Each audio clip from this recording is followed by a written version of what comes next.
7 साल का बिल्डअप, एक ऐसी सीरीज जिसने सुपर हीरो जॉनरा को गोर और ब्लड बाथ से रीडिफाइन कर दिया। सबको लग रहा था द बॉयज़ का आखिरी एपिसोड टेलीविजन हिस्ट्री का सबसे बड़ा ब्लड बाथ होगा, पर अब जब द बॉयज़ का series finale season 5 episode 8 drop हो चुका है, मैं एक ब्रूटल सच बोलूँ, the finale was just Okesh. Don't get me wrong, episode में कुछ माइंड ब्लोइंग मोमेंट्स थे, पर जस्ट ग्रैंड फिनाले की हम एक्सपेक्टेशन लेके बैठे थे वो हमें नहीं मिला। आज हम इस फिनाले का एक डिटेल्ड नो फिल्टर रिव्यू करेंगे। टीजर्स ने हमारा कैसे काटा, फाइनल फाइट अंडरवेलमिंग क्यों थी, और इस एपिसोड को एक लौती बचाने वाली चीज़ क्या थी। Welcome to pop cultured, let's break it down. सबसे पहले बात करते हैं उस चीज़ के बारे में जिसने मेरा और तुम्हारा, हम दोनों का काटा, the marketing of this episode. Teasers और प्रोमोज देखकर हमें ऐसा लग रहा था कि होमलैंडर कंप्लीटली स्नैप हो जाएगा, हम एक मास मैसेकर दिखेगा, और हम इसे एंटिसिपेट भी कर रहे थे। बट सब प्राइम की मार्केटिंग टीम का क्लिक बेट था। कॉमिक बुक्स में होमलैंडर का ब्रेकडाउन एक ग्लोबल थ्रेट था। मुझे लगा था एपिसोड 8 में हमें लिटरली एक एपोकलिप्टिक सिनेरियो मिलेगा जहां वो स्ट्रीट्स पर आम लोगों को लेज़र कर रहा होगा, जस्ट लाइक हमने उसकी इमेजिनेशन में देखा था कुछ सीजन्स पहले।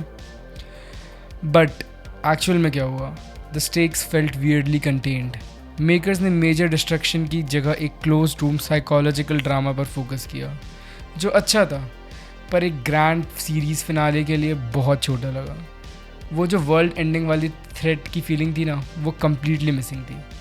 और अगर आपने पूरे सीज़न बिल्डअप बनाया है कि Homelander is going to destroy the world, तो एज एन ऑडियंस हमें वो तबाही स्क्रीन पर देखनी थी। ये बिल्कुल वैसे फील हुआ जैसे किसी ने बहुत बड़ा प्रॉमिस किया और लास्ट मोमेंट पे सेफ खेल लिया।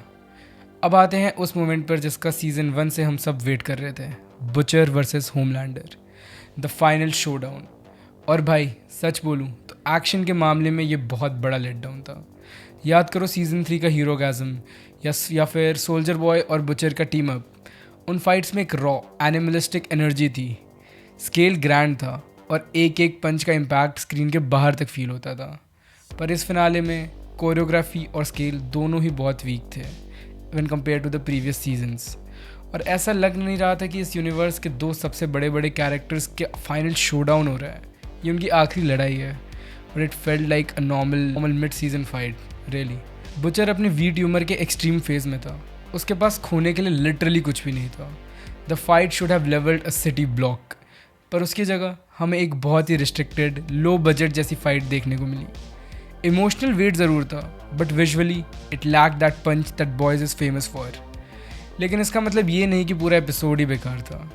इस फिनाले में एक सीक्वेंस था जो पूरे 5 सीजन्स का पीक सिनेमा मोमेंट था, और वो था होमलैंडर लूजिंग हिज पावर्स।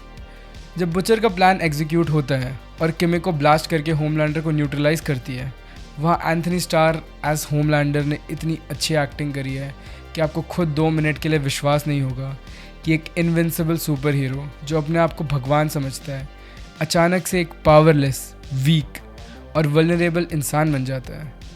उसकी आंखों में जो डर था, the panic, the hyper ventilation, जिस तरह से वो बुचर के आगे गिड़गिड़ा रहा था और भीख मांग रहा था to just let him go at any cost, he realise that he was nothing. ये इस शो का सबसे बड़ा पोएटिक जस्टिस था। होमलैंडर को मार के सज़ा देना बहुत आसान था, पर उसे ज़िंदा रखना, उसकी पावर्स को छीन लेना और उसे एक आम इंसान की तरह हेल्पलेस छोड़ देना, it was the absolute best part of the episode. And Anthony Starr carried the finale on his shoulders, that is a fact. Overall the boys का फिनाले एक मिक्स बैग सा था।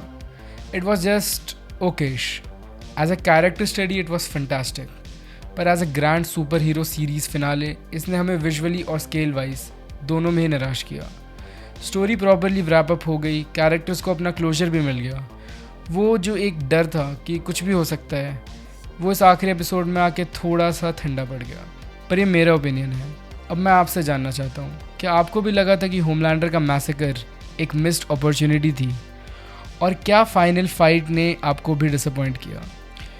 अपने ऑनेस्ट रिव्यूज़ और गुस्से वाले रैंट्स नीचे comment section में ज़रूर बताना, मैं हर एक कमेंट को पढ़ रहा हूँ। अगर वीडियो पसंद आई है तो लाइक करो, शेयर करो, और चैनल पे नए हो तो सब्सक्राइब करो। This is Yuvan from pop cultured. See you in the next one.